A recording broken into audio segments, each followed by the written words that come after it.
성도 여러분 안녕하십니까? 오늘은 제12과 에스더와 모르드게라는 제목으로 지배적인 이방 문화 아래서 하나님의 백성이 어떻게 진리를 수호하고 하나님을 증언할 수 있는지를 살펴보겠습니다. 오늘날 재림신앙이 국법으로 지정되어 보호를 받는 경우는 없습니다. 물론 종교의 자유를 충분히 허용하는 사회에서는 비교적 자유롭게 종교생활과 포교활동을 지속할 수 있습니다. 그러나 종교의 자유를 부분적으로 허용하거나 거의 허용하지 않는 사회에서는 그리스도인들이 그곳의 문화와 전통에 의해 도전을 받고 때로는 기독교를 혐오하는 사회 분위기 때문에 고통을 당해야 합니다. 심지어 신앙이 그 나라의 법과 충돌을 일으킬 때는 심각한 위협과 압박을 견뎌야 합니다. 그런 환경 아래서도 하나님께 충성하는 그리스도인들은 시련을 이기고 마침내 승리하며 심지어 선교적으로도 엄청난 감화를 끼칩니다. 이번 과에서 우리는 이런 내용의 교훈을 배우는데 일요일 소지에서는 다니엘의 사례를 공부하고 월요일부터 목요일까지는 에스더와 모르드게의 사례를 공부하겠습니다. 먼저 일요일 소지는 바벨론의 포로로 잡혀갔던 다니엘과 세 친구들의 경험을 하나의 사례로 소개하고 있습니다. 다니엘과 그의 친구들이 바벨론 포로 가운데서 차출되어 바벨론식 엘리트 교육을 받을 때 가장 먼저 부딪혔던 문제는 식습관이었습니다. 다니엘과 그의 친구들은 왕의 음식이 그들의 몸을 더럽힌다고 여겨서 먹기를 거부하고 환관장에게 채식과 물을 달라고 요청을 하죠. 환관장이 처음에는 그들의 요청을 거부합니다. 그러나 열흘 동안 시험해 봐달라는 그들의 간절한 제안을 끝내 수용하죠. 그리고 열흘 후에 그들이 다른 소년들에 비해서 더욱 건강해진 것을 보고 그들의 식습관을 계속 허용합니다. 그런데 이런 결론은 단지 다니엘과 세 친구가 지혜롭게 처신했기 때문이 아니었습니다. 성경은 이런 과정을 설명하기 이전에 하나님이 다니엘로 하여금 환관장에게 은혜와 긍휼을 얻게 하신지라고 했습니다. 이 이야기는 작은 에피소드에 불과해 보일 수 있지만 유다 민족에게 적대적인 나라에서 또 이방 신앙이 지배적인 사회에서 앞으로 유다 출신의 소년들이 겪게 될 험난한 시련과 그들이 그 시련을 이겨낼 수 있는 유일한 방법이 무엇인지를 예고하고 있습니다. 이들이 그 다음에 겪은 시련은 하나님이 앞으로 전개될 제국들의 역사를 느부갓네살에게 꿈으로 알려주신 이후에 찾아왔습니다. 느부갓네살은 자신이 꿈에서 본 신상과는 다른 금 신상을 만들어서 두라 평지에 세우고 모든 관료와 백성들에게 경배하기를 강요했습니다. 이때 다니엘의 세 친구는 우상에게 절하기를 거부했기 때문에 뜨거운 풀무에 던져지는 극형을 받습니다. 하지만 하나님께서 풀무 가운데서 그들과 함께 계셨고 그들을 지켜주셨죠. 이것을 본 느부갓네살은 아무도 그들의 하나님에 대하여 경솔하게 말하지 말라는 조서를 반포하게 됩니다. 또 다니엘서 6장을 보면 정권이 바벨론에서 메데 페르시아로 바뀐 뒤에도 다니엘은 여전히 총리 자리를 지키고 있습니다. 그러나 새로운 왕 다리오는 다니엘을 통해 전국 120도를 통치하려고 했습니다. 그때 다른 총리들과 고관들은 다니엘을 시기하여서 그를 끌어내릴 빌미를 찾으려고 하죠. 그래서 그들이 꺼낸 카드가 일시적으로 황제 숭배 외에는 다른 신앙 활동을 제한하는 법률을 제정하여서 다니엘로 하여금 함정에 빠지게 하는 것이었습니다. 왕은 그들의 관계를 알아차리지 못하고 그 법률에 도장을 찍어줍니다. 그럼에도 다니엘은 늘 하던 대로 하루에 3번 예루살렘을 향해 창을 열고 하나님께 기도하였습니다. 즉 그들이 파놓은 함정에 빠진 것이죠. 다니엘은 즉시 고발을 당했고 법률이 정한 대로 사자굴에 던져졌습니다. 사실 이것은 다리오 왕이 전혀 의도하는 바가 아니었습니다. 다행히도 하나님이 보호하셔서 다니엘은 사자굴 안에서도 무사할 수 있었습니다. 다니엘을 잃을 뻔했던 다리오 왕은 오히려 그를 참수했던 자들을 사자굴에 던져 넣게 하고 다니엘의 하나님을 높이는 조서를 반포합니다.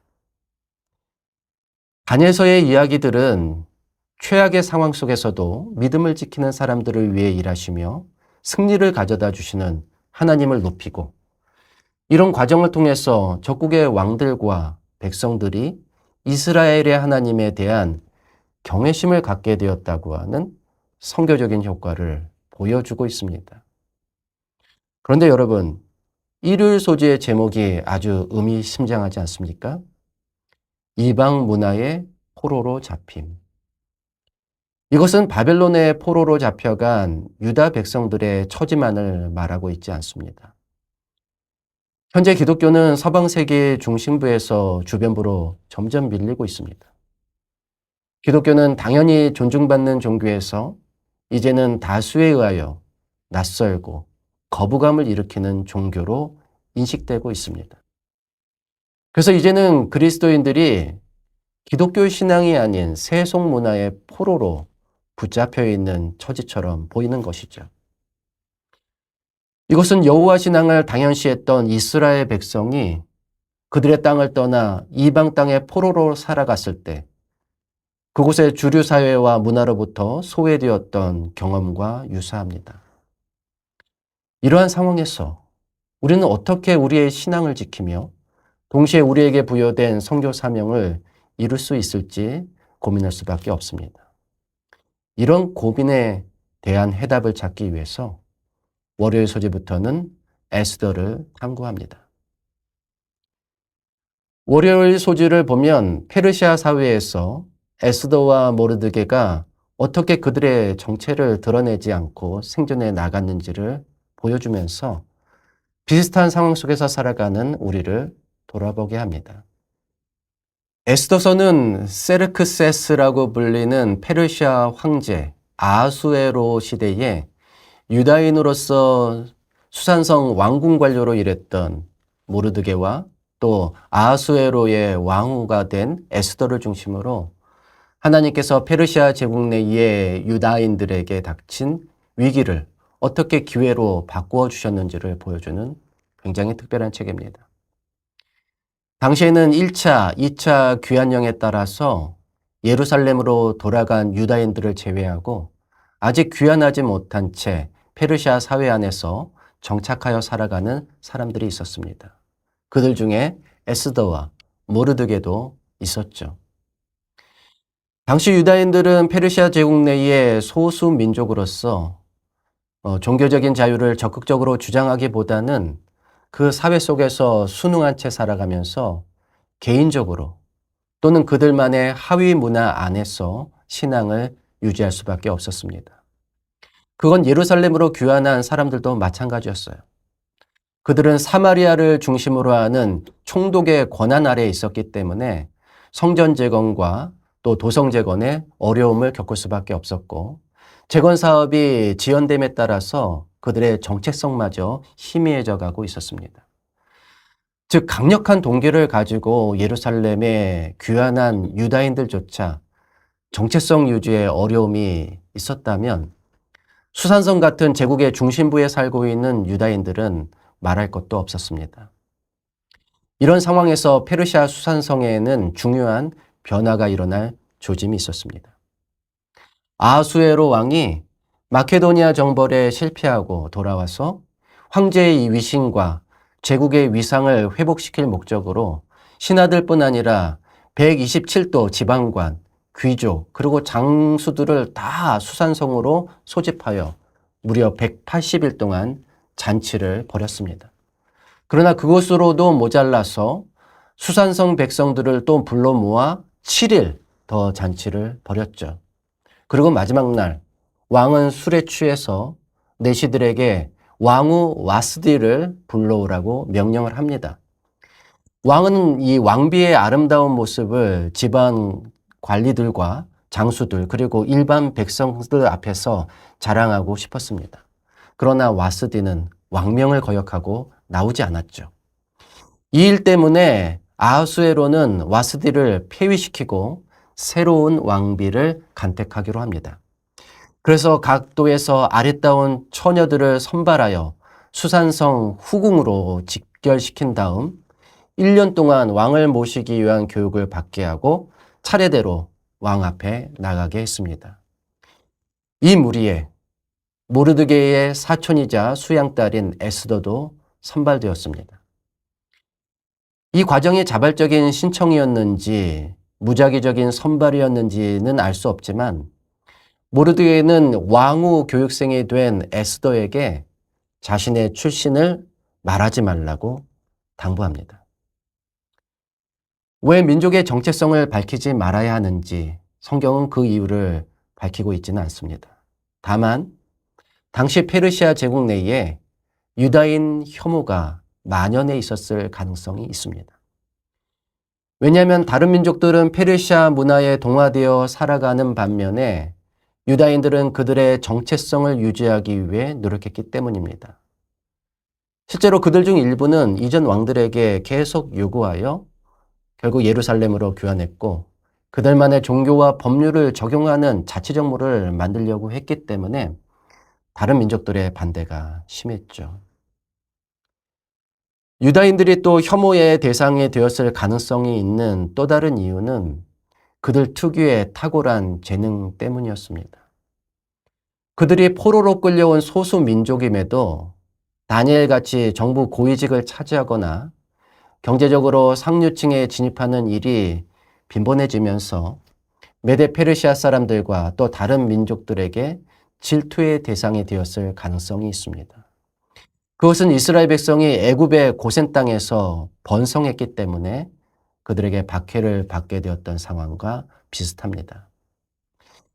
아무튼 모르드게와 에스더는 그들의 정체를 숨기는 것이 그 사회에서 생존하는데 더 유리하다고 판단했습니다. 아시다시피 에스더의 히브리식 이름은 하다사였지만 에스테르라는 페르시아식 이름을 사용했고요. 모르드게 역시 바벨론의 주신 마르둑에서 따온 마르두카라는 바벨론식 이름을 사용했습니다. 저는 언젠가 우연히 중동 지역 선교사로 가 계신 선배 목사님을 만난 적이 있습니다. 그런데 한국에 있을 때와는 달리 수염을 기르셨더라고요.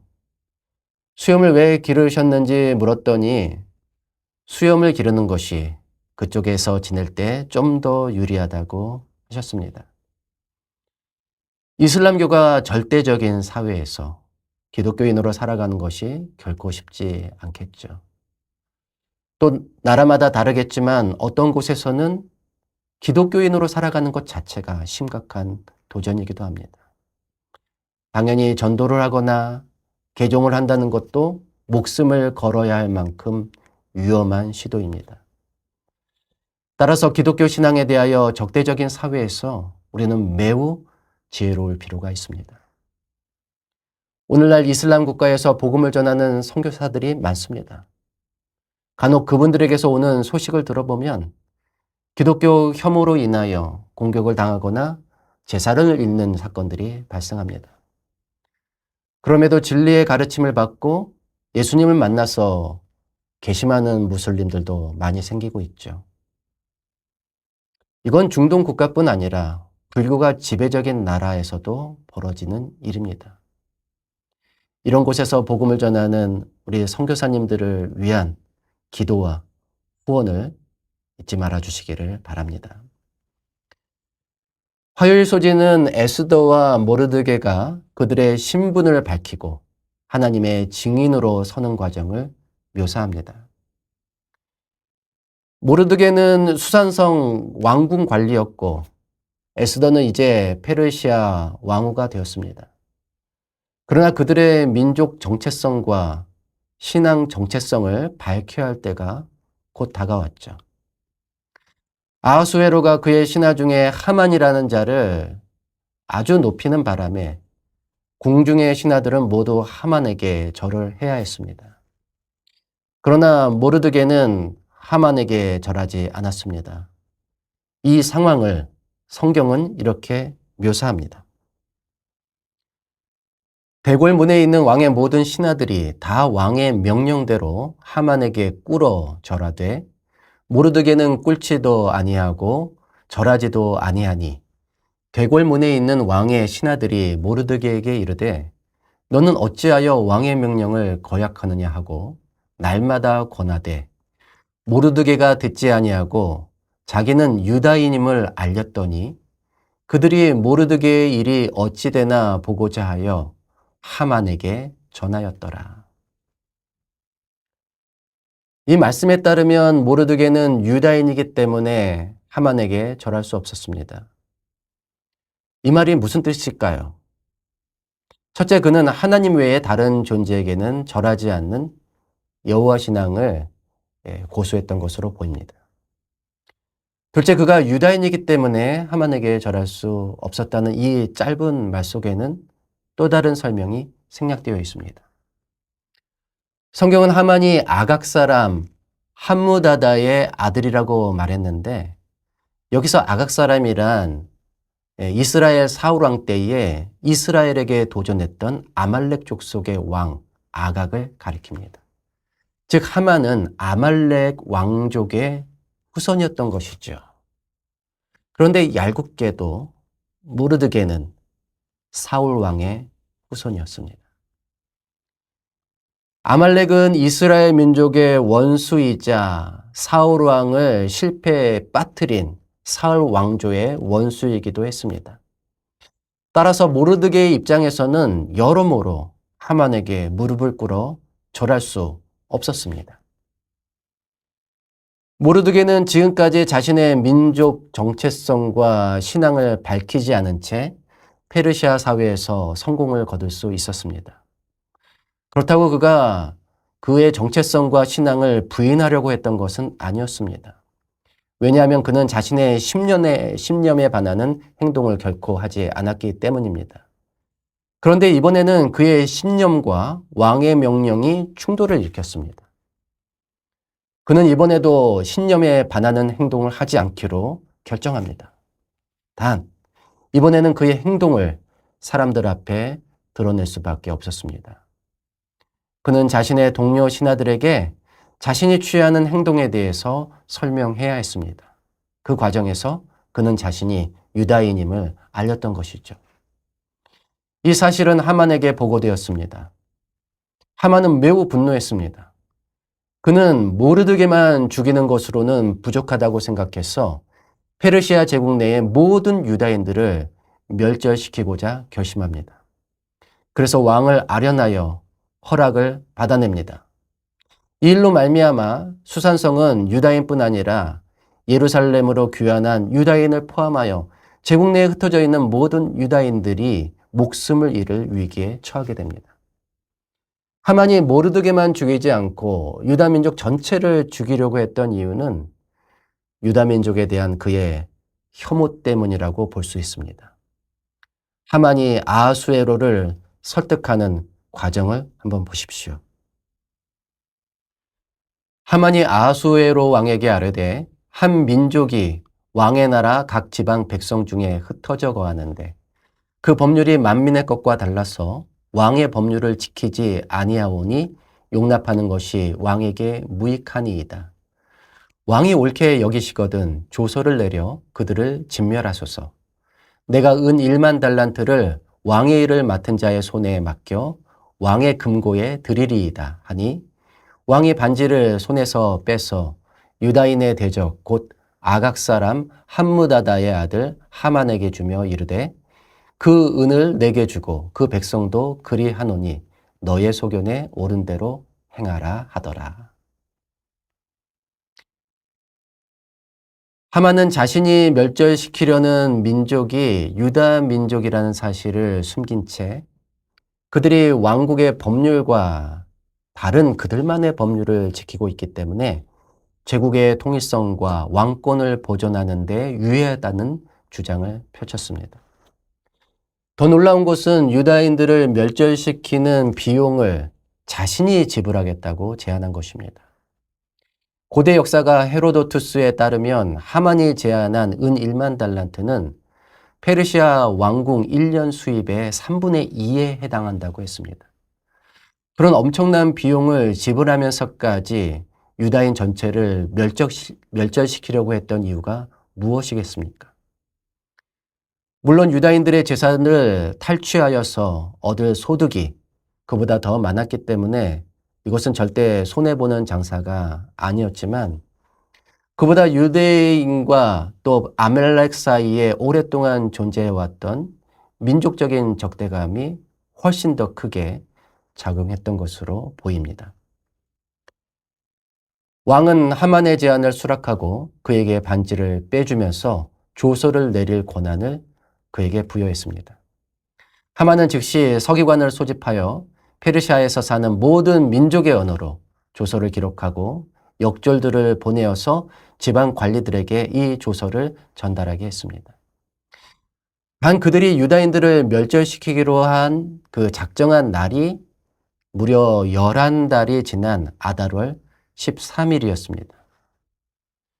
하만은 제비를 뽑아서 그 날을 받았는데 아마도 무당이나 점성술사들의 역할이 있었던 것으로 보입니다. 물론 하만도 유다인들의 신원을 이 관리들로 하여금 확인하게 하고 또 몰수할 수 있는 토지와 재산 목록을 작성하는데 걸리는 시간을 감안해야 했을 것입니다. 그럼에도 그들의 계획이 즉시 시행되지 않았던 것은 분명 하나님의 은혜였습니다. 이 기간에 페르시아 내의 모든 유다인들은 철저히 회개하고 그들의 신앙을 새롭게 하며 전적으로 하나님께 매달려야 했습니다. 이는 이방 문화에 젖어 있던 유다 백성들을 잠에서 깨워서 그들로 하여금 신앙을 회복하게 하고 선교적인 역할을 감당하게 하기 위한 하나님의 계획이었습니다. 마찬가지로 우리가 은혜의 시기로 알고 있는 기간은 마지막 큰 환란이 있기 직전에 주어지는 일종의 유예의 기간인데, 그 기간 동안 우리는 전심으로 회개하고 신앙을 회복해야 합니다. 또한 우리에게 닥치는 환란은 얼마 후 세상에 임할 큰 심판으로 전환되기 때문에 우리는 세상 사람들이 마지막 순간에 선과 악, 진리와 오류 사이에서 선과 진리를 선택할 수 있도록 가르치고 또 복음을 전하는 역할에 최선을 다해야 합니다. 이에 대해서 엘렌 G. 화이트는 이렇게 권면하였습니다. 하나님의 심판이 세상에 내릴 것이므로 우리는 성령의 감화 아래 그분이 우리에게 위탁하신 경고의 기별을 전하지 않으면 안 된다. 우리는 경계에 경계를 더하며 교훈에 교훈을 더하여 신속하게 이 기별을 전해야만 한다. 사람들은 얼마 있지 아니하여 중대한 결정을 내리도록 강요될 것이다. 그러므로 저희가 진리를 알 수 있는 기회를 얻어 현명하게 오른편에 설 수 있도록 주선하는 것이 우리의 의무이다. 주께서는 당신의 백성들이 은혜의 시기가 연장되는 동안 일하되 열렬하고 지혜롭게 일하기를 요구하신다. 아멘. 수율 소지는 절대적으로 불리한 상황에서 하나님의 백성이 의지할 수 있는 유일한 방편은 하나님뿐이라는 교훈을 가르칩니다. 하만이 서기관들에게 작성하게 한 조서는 페르시아 곳곳에 빠르게 전달되었습니다. 물론 조서는 수산성에도 반포되었기 때문에 수산성 백성들은 큰 혼란에 빠지게 됐죠. 그곳에는 유다인들에게 우호적인 사람들도 있었지만 조서가 반포됨으로 원래 적대적인 사람들의 목소리가 더욱 커졌을 것입니다. 그리고 유다인들이 번성함으로 그들이 입었던 간접적인 피해를 마치 직접적인 피해인 것처럼 부풀려서 유다인 혐오를 더욱 부추겼을 것입니다. 모르드게는 이 일로 인하여 베옷을 입고 죄를 뒤집어 썼습니다. 각 지방의 유다인들도 베옷을 입고 제 위에 누운 채 금식하고 통곡했습니다. 변경할 수 없는 페르시아의 법에 의하여 민족 전체에 닥친 위기 때문에 그들은 오직 하나님께 호소하는 방법밖에 없었습니다. 모르드게가 베옷을 입고 성 밖에 있다는 소식을 들은 에스더는 넷이 하닥을 보내서 일의 진상을 파악합니다. 모르드게는 에스더로 하여금 왕 앞에 나아가 민족을 구할 방도를 찾아보라고 요구하죠. 하지만 페르시아에서 부름이 없이 왕 앞에 나가는 것은 곧 죽음을 의미했습니다. 단 왕이 금규를 내밀어야만 죽지 않고 왕을 아련할 수 있었죠. 에스더는 민족의 운명이 자신에게 달려있음을 깨닫습니다. 그리고 죽으면 죽으리라는 각오로 왕 앞에 나가기로 결심합니다. 단 이것은 단지 인간의 노력과 계획만으로 절대 성사될 수 없는 일이었기 때문에 하나님의 도움이 반드시 함께 해야 했습니다. 그래서 에스더는 모르드게의 요구를 수락하면서 다음과 같이 부탁을 하죠. 당신은 가서 수산에 있는 유다인들을 다 모으고 나를 위하여 금식하되 밤낮 3일을 먹지도 말고 마시지도 마소서. 나도 나의 시녀와 더불어 이렇게 금식한 후에 규례를 어기고 왕에게 나아가리니 죽으면 죽으리이다 하니라. 모르드게가 가서 에스더가 명령한 대로 다 행하니라. 우리는 대부분의 경우에 문제를 해결할 수 있는 방법을 안다고 생각하면 먼저 그 방법으로 문제를 해결해 보려고 합니다. 그러다가 이건 도저히 인간의 힘과 능력으로 되지 않는 일임을 깨달았을 때 비로소 하나님께 기도를 드리죠. 우리가 다 믿음이 연약한 인간이기 때문에 그런 것 같습니다. 그럼에도 하나님은 우리가 당신을 의지할 수 있는 상황으로 인도하기를 원하십니다. 물론 당장은 그 상황이 막다른 골목처럼 보이지만 하나님은 그 상황을 통해서 우리로 하여금 앞은 막혀 있을지라도 위는 뚫려 있다는 사실을 깨닫게 하십니다. 3일 동안의 금식이 끝나고 에스더는 왕후의 예복으로 단장한 뒤에 왕의 뜰 안으로 들어가 어전 맞은편에 섰습니다. 다행히도 아하수에로 왕은 에스더에게 금규를 내밀고 그녀를 맞이합니다. 왕은 에스더가 바라는 것이 무엇인지 묻죠. 그때 에스더는 자신이 잔치를 준비했으니 하만을 데리고 오라고 청합니다. 왕은 하만과 함께 에스더의 잔치에 참석합니다. 그리고 다시 바라는 것이 무엇인지 묻습니다. 에스더는 내일 다시 잔치를 준비할 테니 그때에 오시면 말씀드리겠다고 뜸을 들입니다. 그날 밤 왕은 잠을 이루지 못했습니다.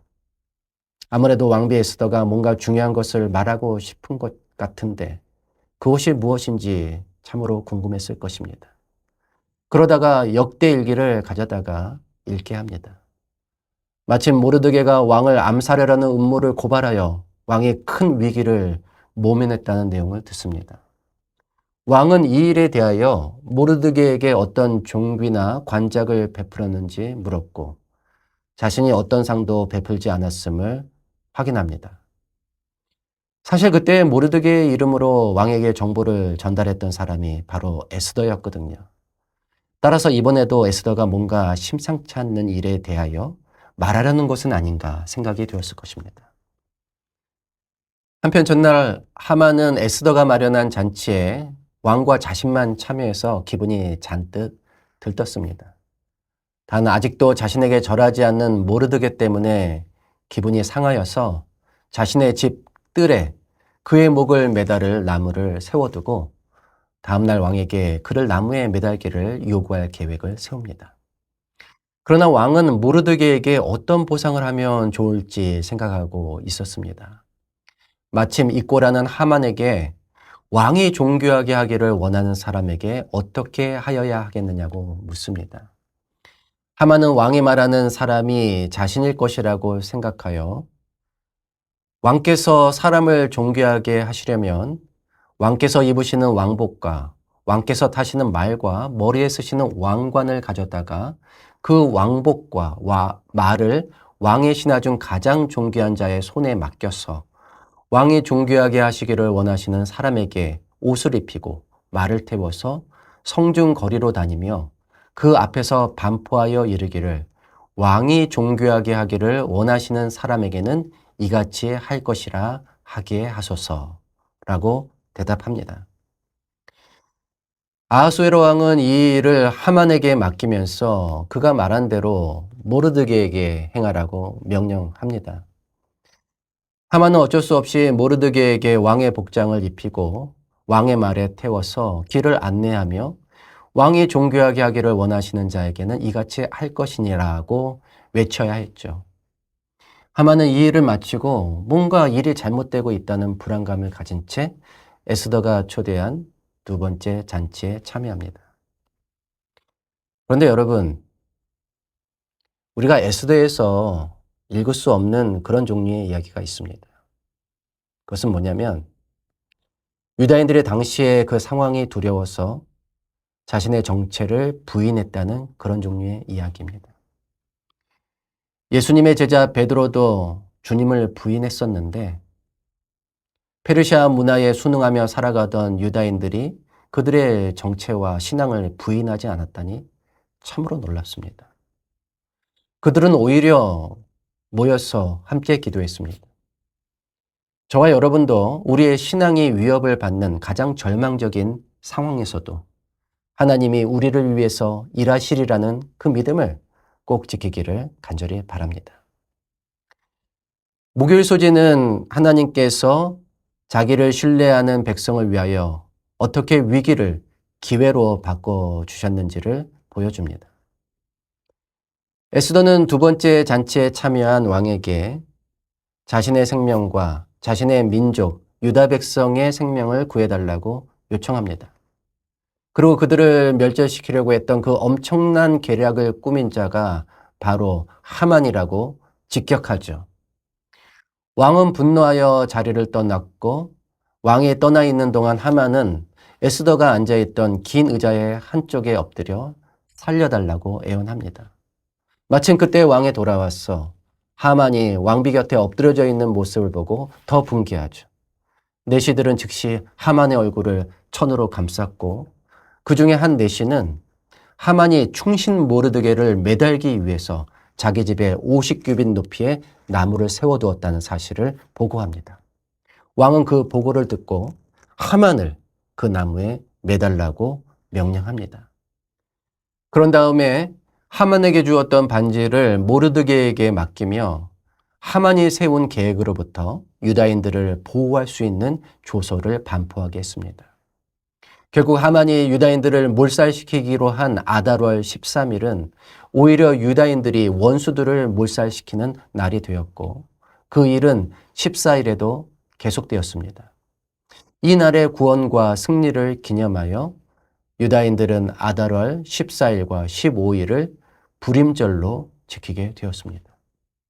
그런데 여러분, 우리가 여기서 결코 놓치지 말아야 할 점이 있습니다. 그것은 이 사건으로 말미암아 하나님의 선교가 큰 효과를 거두었다는 사실입니다. 왕의 어명이 이르는 각 지방, 각 읍에서 유다인들이 즐기고 기뻐하며 잔치를 베풀고 그날을 명절로 삼으니 본토 백성이 유다인들을 두려워하여 유다인 되는 자가 많더라. 마치 출애굽 당시에 이스라엘 자손들을 따라 나선 애굽 사람들처럼 페르시아 백성들 역시 유다인의 하나님을 믿는 대열에 함께하기를 갈망했습니다. 때로 우리가 하는 일이 적을지 몰라도 하나님은 그분을 신뢰하며 믿음을 지키는 우리를 통해서 큰 일을 행하시고 많은 사람에게 영적인 감화를 주실 수 있습니다. 선교는 진실로 하나님의 일이며 우리는 그분이 하시는 일에 쓰임을 받는 도구입니다. 정리하겠습니다.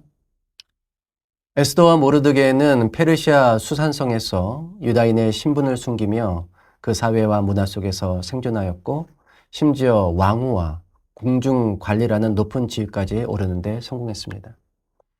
그러나 국가의 법이 그들의 신앙 또는 민족의 운명과 충돌을 일으켰을 때 그들은 신앙과 민족을 지키기로 결심하고 하나님께 의지했습니다.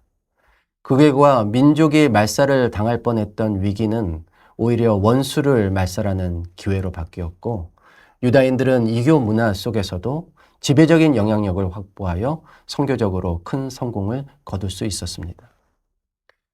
오늘날 이슬람이나 불교 같은 종교가 압도적으로 우세한 사회에서 신앙을 지키고 있는 그리스도인들이나 마지막 시대에 하나님의 계명을 수호하기 위해서 경제적인 제재와 핍박을 당할 남은 교회도 에스더서에서 나오는 유다인들처럼 차별과 혐오의 대상이 될 수 있습니다. 그럼에도 하나님은 믿음을 지키며 당신을 철저하게 신뢰하는 백성들을 보호하시고 위기를 기회로 전환하셔서 승리를 가져다 주실 것입니다. 그리고 그 과정에서도 많은 사람이 오류에서 나와 진리에 속하게 될 것입니다. 구속의 역사 마지막 순간까지 하나님은 그분의 선교를 주도하시며 미약한 우리를 통해서 큰 일을 이루실 것입니다. 하나님이 일하시는 도구와 통로가 되기 위해서 끝까지 믿음을 지키고 진리를 수호하는 저와 여러분이 되기를 바라며 교과 공부를 마치겠습니다. 제가 제안하는 토의 질문입니다.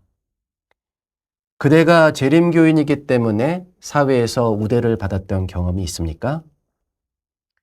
모르드게와 에스더가 그들의 출신을 밝히지 못했던 이유는 무엇이었을까요? 모르드게는 어떤 마음으로 하만에게 절하지 않았을까요? 당시와 마찬가지로 혐오는 남은 백성이 당할 핍박에 어떤 작용을 할까요? 페르시아 유대인들이 경험한 구원과 승리는 오늘날 우리에게 어떤 교훈을 줍니까? 재림신앙의 매우 적대적인 환경에서 복음을 전하는 선교사들을 위해 우리가 함께 할 수 있는 일은 무엇일까요? 이번 주 도전 과제입니다. 첫째는 나의 기도 목록에 있는 사람 중 한 사람에게 하나님이 나와 동행해 주신 경험을 나눌 수 있는 용기를 달라고 기도하는 것입니다. 둘째는 하나님이 나를 위해 행하신 일들을 기록해 둔 다음에 그것을 적절한 때에 다른 사람과 나눌 수 있는 기회를 달라고 기도하는 것입니다. 그럼 저는 다음 주에 다시 뵙겠습니다. 안녕히 계십시오.